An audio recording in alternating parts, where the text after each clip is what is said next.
Bonjour à tous, on se retrouve pour un nouvel épisode de À quoi ça sert au domaine des matines.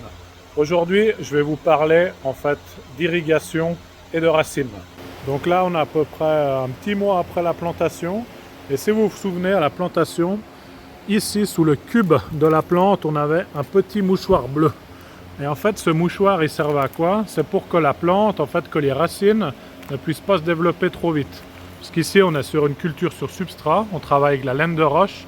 Donc hors sol, c'est un terme que j'aime pas, le sol, on le change chaque année. Et ici, vous avez en fait les racines qui se développent. Donc le principe de ce substrat, c'est qu'il y ait suffisamment de volume pour que les racines se développent et puis que la plante puisse trouver tout ce dont elle a besoin pour pouvoir se développer et être en bonne santé. Donc voilà le substrat qu'on utilise, c'est de la laine de roche, ça ressemble en fait à une éponge. Donc ici c'est un schéma que je trouve sympa, pour 50 mètres cubes de laine de roche, il faut 1 mètre cube de basalte qui nous permet de produire environ 350 tonnes de tomates. Et après c'est un matériel qu'on recycle entièrement, il est récupéré, soit on le fait du terreau avec, soit on fait des briques. Et contrairement à la laine de roche qui est du bâtiment, qui est hydrofuge, donc on ne veut pas qu'elle garde l'eau, l'humidité, celle-là, elle a différentes technicités pour en fait avoir le même taux d'humidité sur toute la hauteur. Donc en fait, ce mouchoir, vous me direz, mais ça sert à quoi? En fait, on lui limite le développement des racines pour la stresser un petit peu, pour lui faire sortir des bouquets. C'est ce qu'on appelle le côté génératif, donc faire des fleurs, des fruits, contrairement au côté végétatif, où c'est faire des feuilles. Ici, on a des outils comme là. Ça s'appelle le gros scale ou une balance, en fait, qui est avec une petite cuillère ici. Et en fait, ça mesure le drainage, l'arrosage. Donc ça nous permet de régler vraiment finement l'irrigation. Puis ici, quand on parle génératif, végétatif, vous voyez, c'est une plante assez costaud, mais plutôt équilibrée. À côté, on a un essai d'une variété.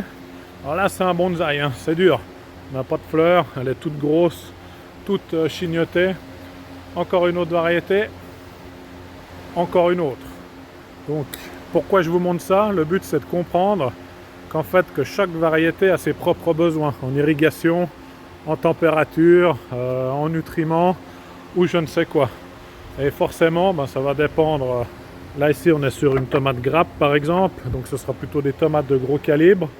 Ici on est rose de Berne, un essai aussi. Là on est sur de la tomate marmande qui est noire.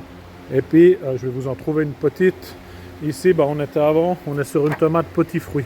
Donc là, on est dans une serre où on fait beaucoup d'essais pour essayer de trouver les variétés les plus gustatives, les plus résistantes, la meilleure productivité aussi. Et puis, de plus en plus, on essaye de sélectionner des variétés qui sont résistantes aux maladies, aux virus. Mais ce n'est pas des OGM, et ça, j'y reviendrai aussi. Donc là, vous pouvez voir la plante qui est là, qui est vraiment pas belle. La plante qui est derrière et la plante ici, c'est pas du tout les mêmes. Donc très important pour nous d'amener précisément ce qu'elles ont besoin. Donc encore une fois, j'espère que ça vous a intéressé, puis on se retrouvera bientôt pour de nouvelles aventures. Bonne journée à tous.